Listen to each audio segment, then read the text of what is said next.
Our guest on this edition of the Geopolitics and Empire podcast is Professor Noah Coburn, who is a political anthropologist at Bennington College. His focus is on political structures and violence in the Middle East and Central Asia. He teaches courses on the overlap of politics, power, and culture.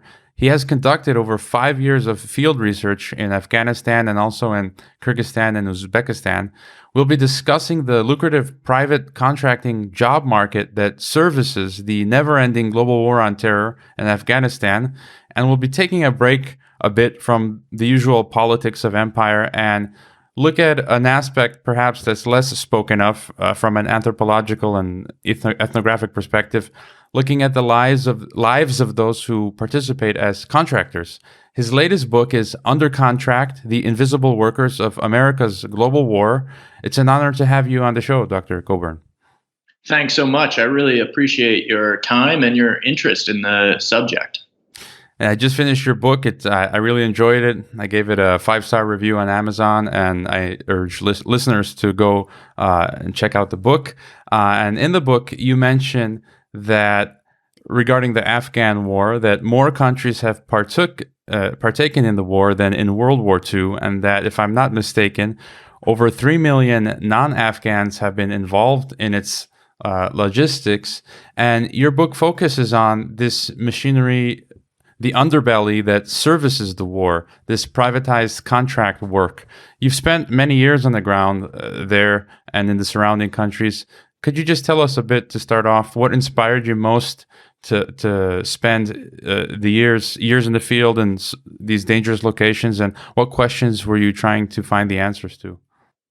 Sure. I mean, there's not a short answer to that one, because that's really asking me to describe about the last 15 years of work that I've been doing. But I really went over to Afghanistan to initially conduct field research in a very traditional anthropological way, living in a small community and looking at local political structures. And I went over initially in 2005 when things in Afghanistan were much more stable than they are today. And so my research did not initially focus on the war, but as I was there, the war increasingly moved up from the south and came to touch the lives of a lot of the people I lived with and touched my work. So my work increasingly became focused on the war itself. And when I returned to the United States after some time in Afghanistan, one of the things I was struck by is the sort of simple narratives that the media in particular tells about the war in Afghanistan. And in particular, it oftentimes describes this as a fight between American soldiers and a small insurgent resistance of mostly Pashtuns from the south of the country. And in fact, one of the things that I came to realize while traveling there, while working there, is when you look at a U.S. military base, a quote, U.S. military base in Afghanistan, that base has U.S. soldiers on it, but it actually has just as many international contractors oftentimes. And some of these are from the U.S. and Western Europe, but actually the vast majority of them are not. They're from South Asian countries like India, Nepal, Bangladesh, from places like Philippines, Eastern Europe. And one of the things I realized was that the story of these contractors who came to the war in Afghanistan was really one that people had very little knowledge of. And it was one of those things that even I had been somewhat blind to during my initial time in Afghanistan. So I basically took a year to track down as many of these contractors who had returned home as possible and try to understand the war from their perspective. So that was really the driving force initially of the study. I'm curious, were you ever in any great danger at any time? That's a tough question to answer precisely. In Afghanistan, the war is always there in some ways. So I had a couple of run-ins where I was pretty close to explosions and a few incidents like that.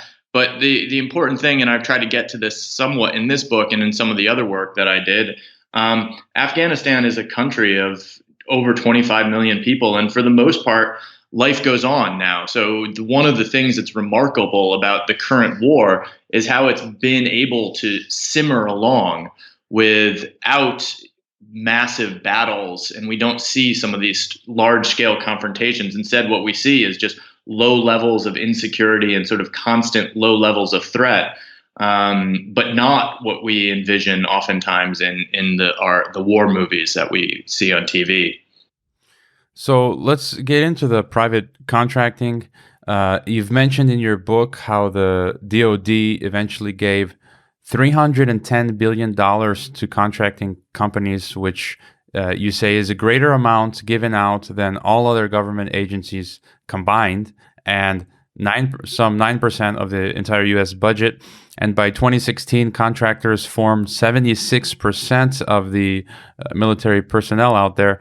And it's interesting to note, from historical perspective, to compare to the Roman Empire, the American Empire. Towards the end of the Roman Empire as well, most of their soldiers became mercenaries or paid guns for hire. So why do you think there was such an increase in private contracting in the global war on terror, especially in Afghanistan? Was it need, or was it for profit, or both? It's both. And I mean, contracting is one of those remarkable things that both Democratic and Republican administrations over the last 20 years have agreed upon. We see increases of contracting under Bush, under Obama, and increasingly, it seems, under Trump. What you have is contracting is a way of reducing the political costs of war. For every contractor that is in Afghanistan or Iraq or elsewhere fighting, it's one less U.S. soldier who's at risk. And really, I think what politicians have learned during the global war on terror, unfortunately, is that the real cost that they're afraid of is the risk of U.S. casualties, which then make major headlines. At the same time, you have a military-industrial complex, which is well documented. So you have companies that are willing to swoop in quickly when they see this demand by the government. So what starts out as a military strategy quickly gets turned into a business strategy as more and more aspects of the war get contracted out to contractors to do everything from building of bases to actually guarding the U.S. embassy. And you recently wrote a piece for The Diplomat, which I had missed and read right before talking to you with this interview. And you note how the U.S. is going to be increasing funding for private contractors. You mentioned Eric Prince of the former Blackwater. As well, you describe this contracting out of these businesses to subcontractors who then contract out to other subcontractors and so on. It's like the Russian Matryoshka doll. And you say that relying on private contractors will help continue the war because of these profits, and that private contracting needs to decrease. Could you elaborate on that thought? Well, one of the things, and it's a more subtle point that I make in the article that I think is important, is right now it seems like the Trump strategy might not be handing over the war to Eric Prince the way, and Eric Prince, of course, for those who don't know, is the former head of Blackwater, the private security company. But at the same time, it's important to note that while we're having this debate over whether to privatize the war, the reality is, in many ways, the war has already been privatized. The most recent numbers available, the U.S. right now is employing 3 times as many contractors in Afghanistan as there are soldiers. And what happens oftentimes is, whether this is a overt strategy or not, the thing you need to keep in mind is the difference between a contractor and a soldier is when I would interview Nepali private security contractors who worked on these bases, ultimately they were there for a paycheck. And what that means is that if the war were to end, they would stop receiving that paycheck. And we see that across the board, where the contractors there might not be working necessarily to prolong the war, but it's also not in their best interest for the war to actually end. That was actually leading into my next question, and one of the most interesting parts of your book. The idea I took away was that most of the people involved directly or indirectly in the contracting, they seem not to care so much about the legitimacy of the global war on terror or the moral or ethical nature of the war. It seems most just cared for the economic aspect, often because there were such poor prospects in their home countries. And so, could you talk a little bit more about the motivations of these workers from, I guess they came from India and Nepal and the Philippines, working for these security companies? Absolutely. I'll give you an example, but let me just give you a quick, funny little quip first. You ask that it seems that perhaps they didn't care about some of these moral aspects and political aspects. And I think the reality is a lot of them didn't even know what they were getting into. And one contractor I interviewed explained to me how he got confused between Afghanistan and Dubai. And he had thought that Afghanistan was Dubai. So when he arrived in Afghanistan, he wondered where all the big buildings were and why everything was made out of mud. So you can see these contractors that get sent out oftentimes have very little idea of actually where they're headed. So to give you one example of one of the more extended interviews I did, I interviewed a cook from southern Afghanistan, from a very poor family. He really had very few job prospects. The economy in Nepal is not strong and is particularly oriented at exporting labor to places like India and the Gulf. And to get ahead, what happened was he had a cousin who had done some work in Iraq originally, and his cousin had used a broker to get to Iraq. And the broker essentially convinced the family to send him down to Delhi, where he would get a Afghan visa and then go to Afghanistan from there. And he would earn, I believe he was promised $500 a month. And this is a young man. He was about 19 at the time. And his family actually went into debt to pay the broker because you have to pay all those fees up front. He's sent down to Delhi. He stays in a guest house where he has very little contact with people other than the broker. And then he essentially gets put on a plane and flown from Delhi to Afghanistan, where he's picked up at the airport and taken to a base. At that base, he's then immediately told that the salary he'll receive is only $350 a month. And he protests, but there's little he can do, because once you're on a base in Afghanistan, where do you go? If he turns it down, there's no place for him to go. His visa is temporary. He could be arrested. So he ends up getting pulled into this sort of vicious cycle where his family's already in debt and he needs to work to get out from underneath that debt, and ends up working on this base for a couple of years to pay off that debt and then send small amounts of money home. Ultimately, a lot of these workers, like Kusang, the worker I just described, had very little idea of what they were getting into, what the conditions would be like, or really much information at all about the war. And so what you see is and the brokers and those running the bases, remember, it's very much in their best interest to make sure that those workers don't have much information, so that they can't leave, so that they don't go looking for other job opportunities.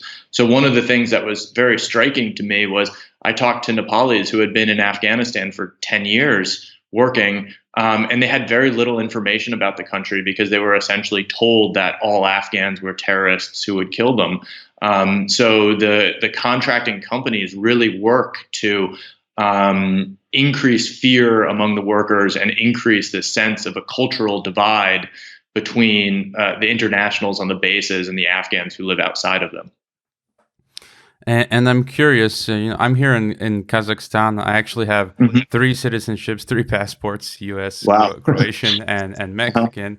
And usually when I go with taxi drivers and we talk, they always ask you, where are you from? Because you're the foreigner, and it's a pretty small town here in Kazakhstan. And I'll play around, and I'll tell them I'm from Mexico, and I'll tell another driver I'm from Croatia.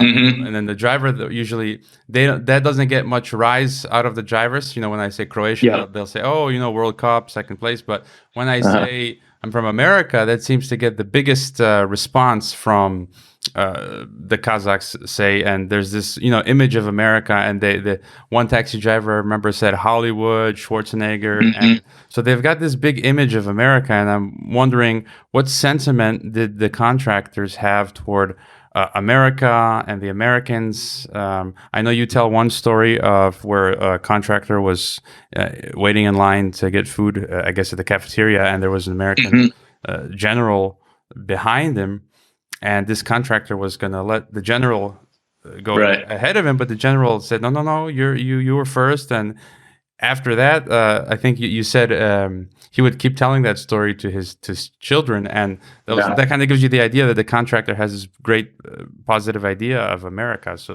what are your Yeah. thoughts on the sentiments? That varied a little bit country by country, but and it was a little more, I think the relationship between America and the Indian and Turkish contractors I interviewed was a little more problematic. But let me focus in on the Nepali example for a second, because Nepal is a place with a lot of geopolitical angst. Feels very bullied by India. It has a colonial history with Britain, and it feels somewhat threatened by China. So, in that sense, America is seen as the one alternative to these things, and the United States, for the most part, has never done anything particularly nasty towards Nepal. So, I think, particularly in Nepal, you do have this vision of the United States as a place of great opportunity. So, particularly for those Nepalis, working as a contractor for the United States was seen as a very positive thing. One of the interesting things in India is actually India, which had where contractors tended to have a little more sense of what was going on in Afghanistan. And Afghanistan was sort of seen as a little bit more of a backwater and not a place that you necessarily wanted to go to unless you had to go for career reasons. So it was not perceived as positively there. But one of the things that's interesting, and given your interest in empire in particular, that I found that was very intriguing is when you go to Afghanistan, the vast majority of American hired international security contractors are Nepalis. And the thing that is interesting from my end is when you ask Americans, soldiers or American contractors, why these are Nepalis, oftentimes they don't know why they tend to be Nepalis and not Indians or Sri Lankans or Bangladeshis. And yet for the British are very aware that the British Empire had a long history of recruiting Nepali Gurkhas into the British Imperial Army. So there was this old military labor flow from out of Nepal towards the British Empire, essentially. And what's happened is contractors have just taken over that flow and used that reputation of Nepali Gurkhas known for their bravery to continue these very imperial practices that the United States is not even entirely aware of why or the fact that they are participating in that way. And yet very much there are pieces of what the Americans are doing in Afghanistan that's very much built on this British history that they don't pay much attention to. And so you're an anthropologist, and so the book that you wrote is a bit different from a political science textbook that you would normally read, and so you have a lot of interesting stories because you were there on the ground conducting interviews. And so I'd like to ask about some of the negative aspects of the life of a contractor, and the dangers and what can go wrong in the life of a contractor, because you describe some Kafkaesque situations, such as, I guess the one that sticks the most out is one contractor named Tyr, who ends up in a prison through no fault of his own. He hadn't done anything wrong, and I think he was there for between 2 to 3 years, and miraculously when he got out, he didn't harbor resentment. So, I mean, can you talk about the dangerous aspect of being a private contractor in the global war on terror? Certainly. These contractors are mostly young men, mostly not super well educated, and are very much at the mercy, particularly of the brokers and the low level government officials that are facilitating these labor flows. So, what happens is contractors will go and start working, but if there's a problem with their visa, if they get fired from their job, their positions are incredibly precarious.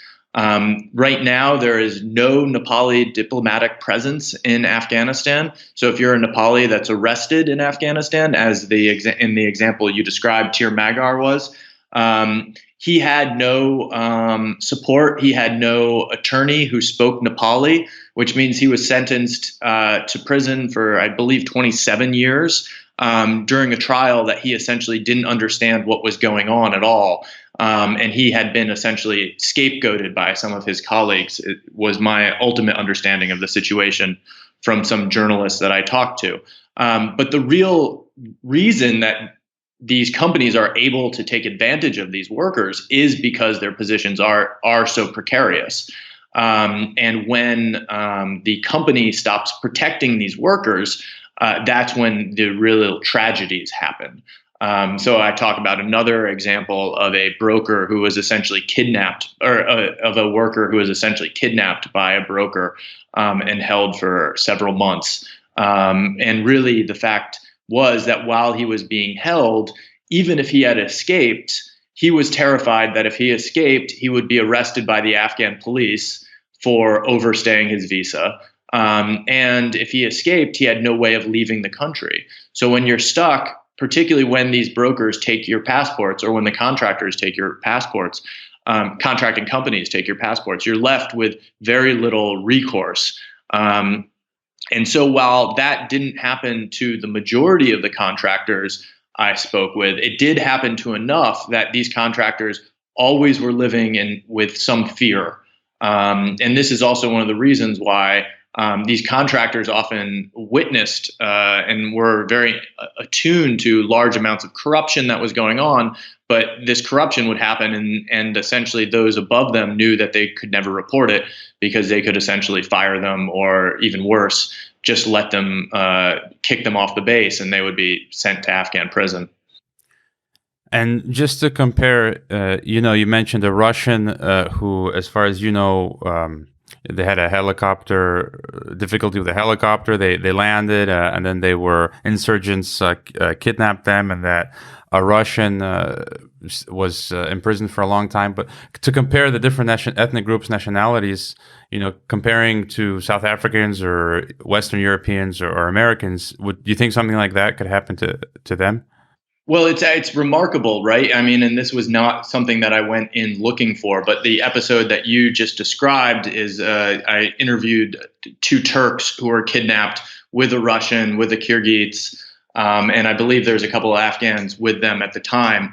And one of the things when you're in an international war like this that we don't always think about at first is the different values that are placed on these different lives and how kidnapping victims are treated differently. So, for example, the Turks in this case, the Taliban considered them Muslims, and they considered them sort of Muslim brothers who had just gotten on the wrong side somehow.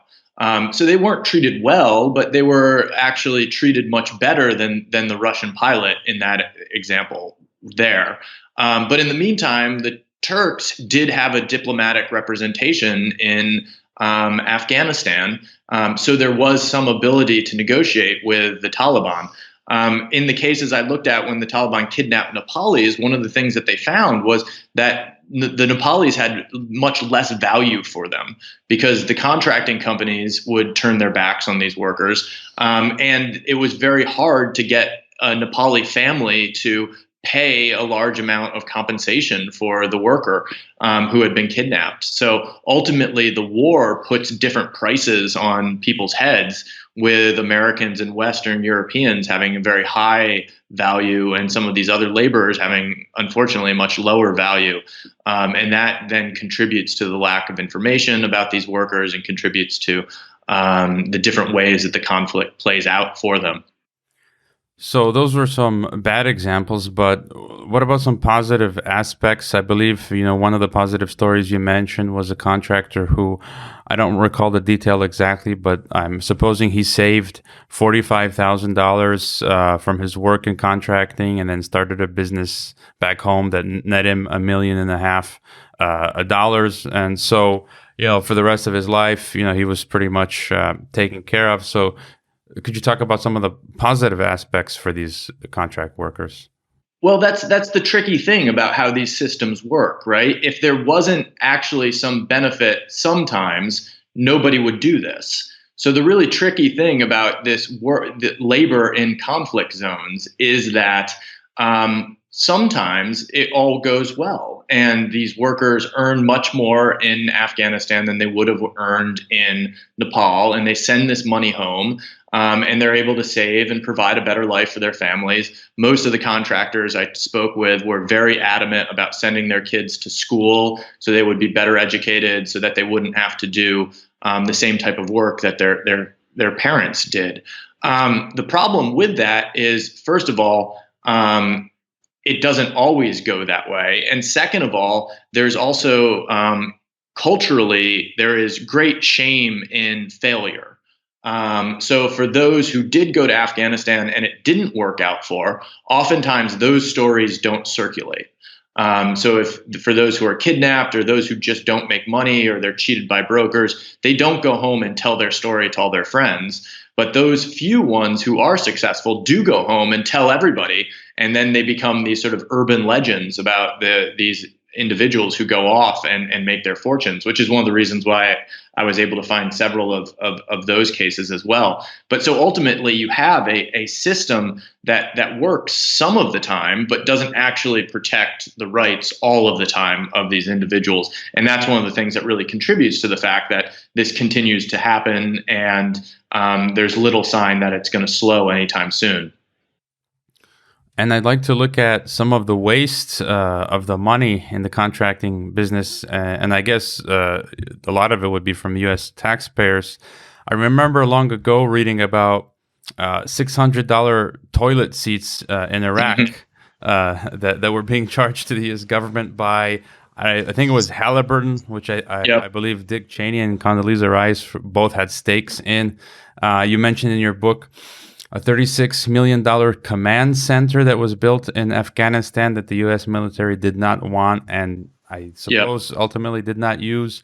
Or another company, if it was Supreme or Aegis, I'm not sure, where they overcharged the U.S. government by $700 million, which I guess later in court they paid back the majority of it. So can you speak to the waste of these taxpayer funds, as well as you mentioned, the U.S. government contracts out to one company and then they subcontract. So there's a lot of places money can leak out and things can go wrong. Yeah. Well, I think that's absolutely right. And the fundamental lack of transparency and the fact that every layer of contracting that happens, there's another layer of murkiness and one more layer of difficulty in terms of any sort of accounting of the actual costs here. And what you just recited, I think, are absolutely valid examples of the spectacular waste that occurred both in all of the war on terror, whether it's in Afghanistan, Iraq, or elsewhere. I think one of the things that I found most overwhelming listening to these contractors was also the less spectacular examples of waste that was just on a day-to-day basis, the type of waste that, the taxpayers will never actually see and will never actually get an accounting of. One of the instances that just came to mind was a kitchen worker who I interviewed, who was basically instructed by some of his bosses to essentially throw out, wrapped in plastic, unopened bags of rice and other food in the garbage. And they would throw it out, and then the people who took out the garbage, as soon as they left the base, would take the unopened sacks of food out and sell it off of the base, and give some of the money back to the contractors, and that money was being shared around. But this is a small scale scheme, and yet it was massively adding up to the amount of money that was being wasted there in the kitchen. And when you have this culture of corruption where businesses are stealing hundreds of millions of dollars, then to have below those upper level officials, these mid level officials who are overseeing sort of mid level schemes, and then below that, lower level workers seeing smaller schemes. So the corruption at the top then trickles down, and really you've got a culture of a lack of accountability that I think was particularly unique in Afghanistan and Iraq, where you would actually have these bases that were purely contractor bases. There wasn't even a military presence there. And oftentimes the contractors I spoke with would talk about how when you were on a military base, there was some accountability because you couldn't steal in front of the soldiers. But as soon as you were on one of these contracting bases, all bets were off, and it was much easier to run these much more extensive schemes of all different types. And talking about corruption and the blame game, it was often complained about how corruption was rampant in the developing countries. Yet many you interviewed complained saying that, well, it wouldn't be possible for this corruption to go on if some of the Americans weren't doing it themselves, which they were, but just that they had this, cleaner image. What can you say about the corruption that occurs at all levels of the contracting business and the perception that, certain nationalities do it more than others? Oh, absolutely. I think this is something that Afghans in particular, who I'm friends with, oftentimes complain about, that Americans are always accusing the Afghans of, oh, it's the government's so corrupt, when actually you see just as much corruption on the contracting side and on the international side. But corruption is a useful tool for Americans to use to help explain in their mind why the ongoing war is failing. Oh, if only the Afghans weren't so corrupt. When in reality, it has much more to do with politics and socioeconomic pressures and things like that. But corruption is a nice, easy way to sort of dismiss that.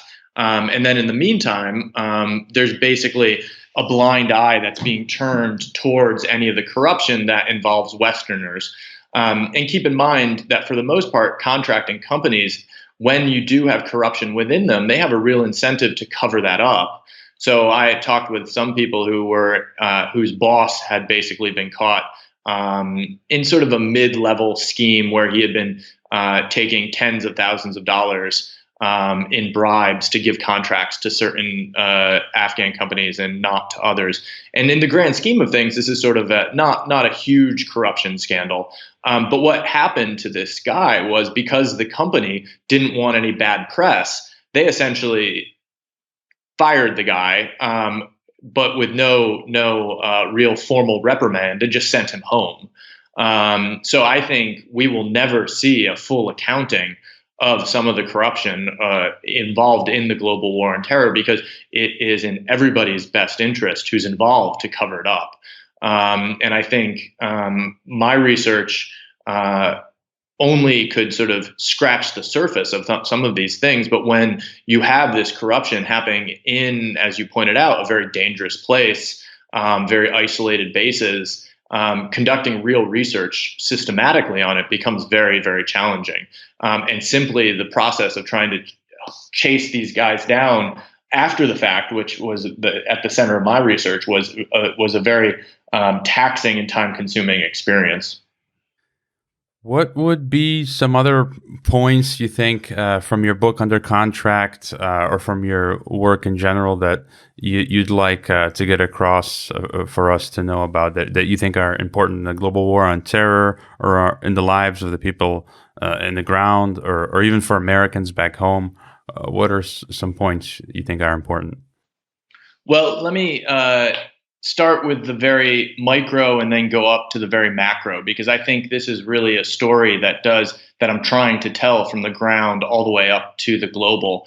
And I think on the micro level, one of the things that I'm trying to show is simply the diversity of the experiences of this war.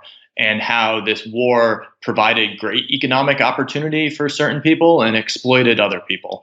And as you point out in the book, it relies really heavily on these different stories that I'm telling mostly for the reader just to get a sense of the dynamics of the war and how it impacts people in such profound and very different ways. And so there, what I'm trying to really push, particularly a American and Western audience to understand, is just the complexity of these wars that I think the American public tries to keep in their minds as fairly simple.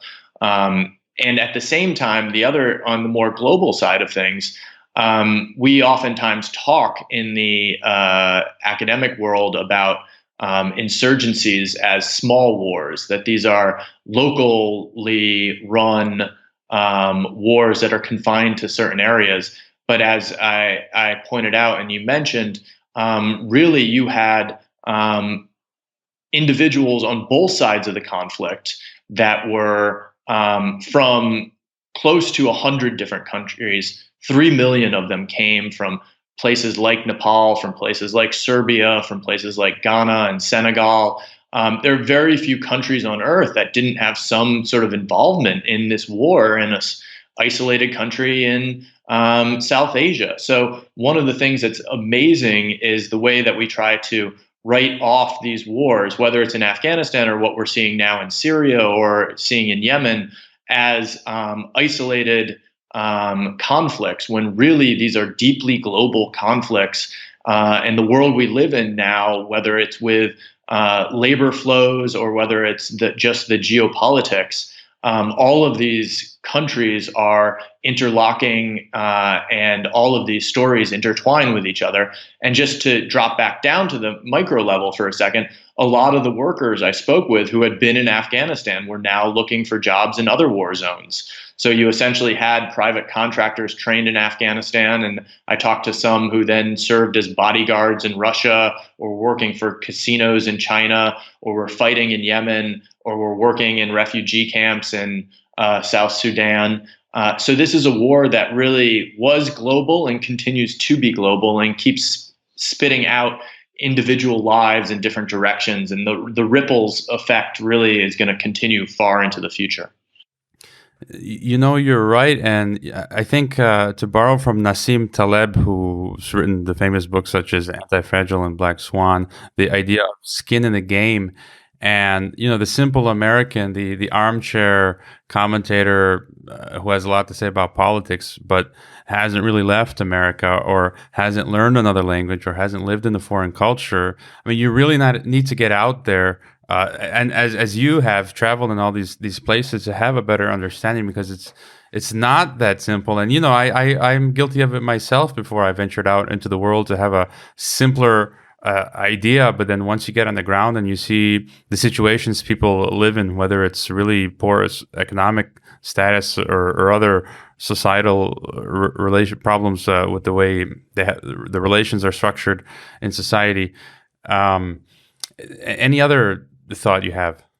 No, I just really agree with that. And I think one of the really important things about getting out there, and I encourage my students to do this too, is because there is just this very real diversity of experiences out there. And yet at the same time, there are some real things that unite us all as humans. And so as you were talking about chatting with the various taxi drivers and me chatting with these various contractors, I mean, one of the things I would sort of laugh about is I had visited some of the bases that these contractors had visited. So I remember one of the guys talking about how good the hamburgers were at ISAF headquarters in Kabul, and I had hamburgers there. So all of a sudden we were talking about hamburgers at the NATO base in the center of Kabul. And so really people can have these wildly different backgrounds and come from wildly different places, but it really is possible to have conversations about what this all means. And so I think you're right. And particularly it is something that I push my students to do, is to go out there and have these conversations and try to understand how this globalized world works, whether it is in more dangerous situations like Afghanistan, or just looking at how countries are interacting and individuals move between them. And I guess one of my final questions, another story you told, kind of like a chain reaction or a chain of events, like a ripple effect that about the Georgian soldiers, the soldiers from Georgia who received, I guess, a monthly salary of $500 in Georgia, but then they would go work as mercenaries, private contractors in Iraq or Afghanistan, and get $1,500 or more, and that this created a shortage, a supply problem for the Georgian government, where they wouldn't have enough soldiers, and so this was affecting other NATO members. Could you mention something about that? Yeah, well, it's just fascinating how, again, these various pieces fit together, and how each country has its own trajectory, and yet it intertwines with these more global forces as well. So, I mean, the case you're referring to there, the Georgian context is really coming from this post-Soviet political condition where the Georgian military, in particular, saw the global war on terror as an opportunity for them to become closer to the U.S. in particular, and to use U.S. resources. So Georgia was one of the largest contributors to the U.S. effort in Iraq, actually, and for a while was the highest per capita. And they sent all their soldiers over there with sort of the understanding that they would get trained by U.S. military and then come back with better equipment and better prepared, and as a means to strengthen the military. But you're exactly right. They went over there, and the side effect was they also started meeting all these contractors who were getting paid much more than they were. And Georgians were a appealing target for private security contractors because a lot of this is racially based, and you can charge more for a European-looking contractor than you can charge for a South Asian contractor. So essentially what happened was all of these Georgian soldiers got better trained, but then left the Georgian military. So the strategy in some ways ended up backfiring.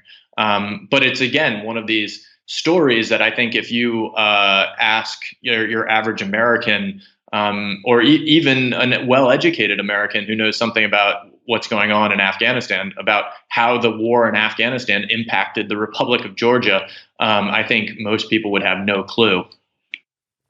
And what's your take on the Afghan war in general, which started in 2001 and is now in its 17th year, as well as the global war on terror, and perhaps some of the opinions of the people on the ground over the years that you've listened to?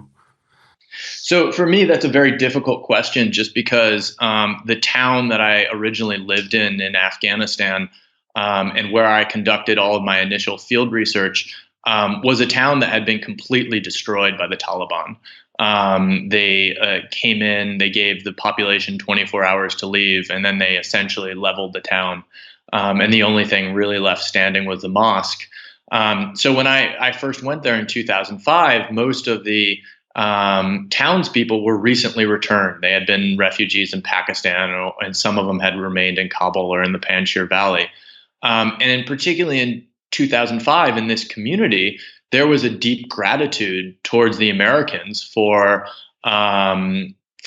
expelling the Taliban and giving them their town back. Unfortunately, as the war has dragged on and the town people's opinions have really shifted, right? Because they see the waste, they see the corruption, they see the fact that a lot of the Afghan warlords remain in power and are stealing from the people. So that this town that was initially very pro-American has sort of gradually, over the next 13 years, turned against the Americans for good reason. And really what we've done, in my opinion, is we've taken a military situation and largely allowed business interests to take over it. So I think we need to look for an end to this conflict. But both the Obama administration and the Trump administration keep insisting on a military end to it. And I don't believe that there is a military end to it. So I think there needs to be much more diplomatic effort by the Afghan government, but also by the U.S. And there needs to be a demilitarization of the conflict, and there needs to be much more pressure and effort put by American diplomats on both sides of the conflict. But unfortunately, it seems that the Trump administration is taking the opposite approach and is doubling down on military efforts while really gutting the State Department. So that makes foreseeing an end to the conflict quite difficult. What do you think would be some viable solutions? You talked about demilitarizing. If they slowly wound down, if they just went home, like some say, what are some logical things if you were to end the war that could be done? Well, right now, I think just going home, the country would fall into chaos. I don't think the Afghan government right now is strong enough to hold the Taliban, but I also don't think the Taliban are strong enough to take over the country. So I think, and a lot of the Afghans I'm friends with, I think their greatest fear is the Trump administration simply pulling everybody out with no real exit plan. The issue right now is that with the international community funding the government and funding the Afghan military, a lot of people are making money off of the current stalemate, and that includes Afghan leaders. So I think the international community needs to be much more active in terms of saying that funding is only going to come when we see certain results. And that there needs to be good governance. And if there's good governance, then you'll receive certain amounts of funding. And at the same time, the U.S. has never made clear whether there are red lines with the Taliban. They've just said, no, we need to stop the Taliban. Well, it turns out we can't stop the Taliban. So if the Taliban are going to be involved in some kind of power sharing agreement, what would the U.S.'s red lines be there? One of them, I would imagine, is that the Taliban can't prohibit girls from going to school, for example, or need to stop public executions. But those are things which are very sort of simple questions that I believe the U.S. on the diplomatic side has not yet answered. And a lot can be done to sort of lay out U.S. goals and then allow Afghan leaders to respond to them. Because I think right now it appears that the U.S. doesn't have a clear strategy in Afghanistan, and the Afghans who are responding to that then don't know what to do. I have one final question, but another one just popped into my mind. I just wanted to get your thoughts. Former Prime Minister Karzai gave an interview, I think, on Russian media at the beginning of the year, and he was talking about how U.S. Helicopters in Afghanistan were being used to transfer weapons to ISIS, Daesh. And I don't know if you've heard anything about that or what your thoughts are. I've certainly heard those stories. I also I haven't seen any evidence of that per se, but I think that is good evidence of the fact that, and Karzai represents this very much, a lot of the Afghan population is convinced that the U.S. has for some reason, tried to prolong the war in Afghanistan. And they say, listen, the Taliban is a bunch of ragtag tribesmen in the south of the country, and you're telling me that the mightiest army on the planet can't defeat them in 17 years. And it's quite remarkable that this is true. And so I think on one level, some people conclude that there's some sort of strategy here where the U.S. is deliberately empowering ISIS or deliberately empowering the Taliban.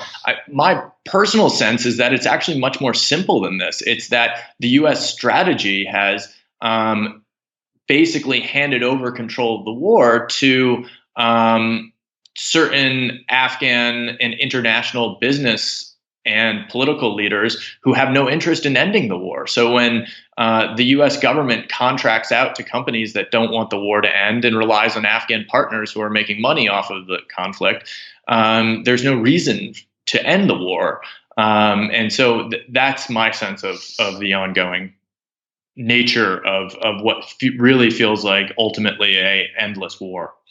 I guess my final question is, related to the theme of this podcast, geopolitics and empire, and that's, for me, two of the things that really help to explain a lot of these events, geopolitics, from a scientific perspective, and the politics of empire. What are your thoughts, definition of the American empire? That's a great question. And I am far more of an ethnographer than a political theorist in terms of trying to establish a precise definition. But let me make 2 points on that. First of all, is something that I mentioned more briefly early on. I think as you pay attention to the decisions that the US makes and the way it interacts in the world, and you look at the history of it, the more you see overlap with practices and strategies used by earlier empires like the British Empire. So I think we need to become much more attuned to the way the American political system and the American empire is built on these patterns of imperialism from earlier versions of empires. And secondly, I think the question of whether the US is an empire or not, I try to answer questions like that from the ground up. And I think if you asked a lot of the Nepali contractors I interviewed, for example, they would not use the word empire. And yet, what they would describe the practices of the American government would sound very imperial. So I think in that sense, trying to look at what we see is quite important. The last comment, though, I'll make in terms of what is the nature of this empire, I think it's important to sort of look, as I was saying, historically, but also ask what's new and what's different. And one of the things in my mind that is different when we look at the case of Nepalis, for example, or Indians, is Indians were subjects of the British Empire. And subject implies a certain oppressive relationship, yet it implies a relationship that is in some ways ongoing. So if you go to Nepal today, the British still run retirement homes for Gurkha soldiers that retired from the British military and fought in World War II. And this is an ongoing relationship that the British Empire has with its former colonial subjects. The American empire is not based on colonial subjects as much as it's based on contracting. And contracting is very different than a colonial subjugation because contracting has this sort of finite term length. So the American empire uses these individuals, but as soon as you are fired from your contracting job, the obligation of the US government to you is over. So a lot of these contractors who were injured or had other problems then are sort of abandoned by the US government as soon as they're no longer useful in serving some sort of political or economic purpose. So I would really sort of try to pick at the differences between earlier imperial practices and current ones, and look in particular when we look at it through the lens of contracting. In some ways, this is a far more awful practice because of the way it uses individuals and then moves on. All right, we'll leave it there. We've gone almost an hour, but that's because, well, I found interesting a lot of what you've had to say.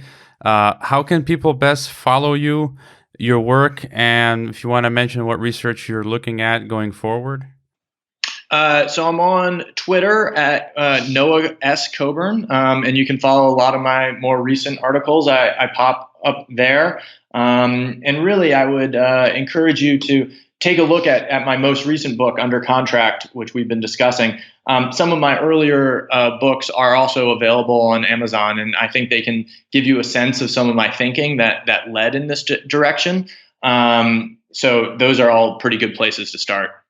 Yep, I definitely would recommend your book if you're interested in the global war on terror and these sorts of subjects. And it's on Amazon paperback or Kindle. I got mine in Kindle instantly because it's much easier than shipping, waiting for the book paperback to get out here to rural Kazakhstan.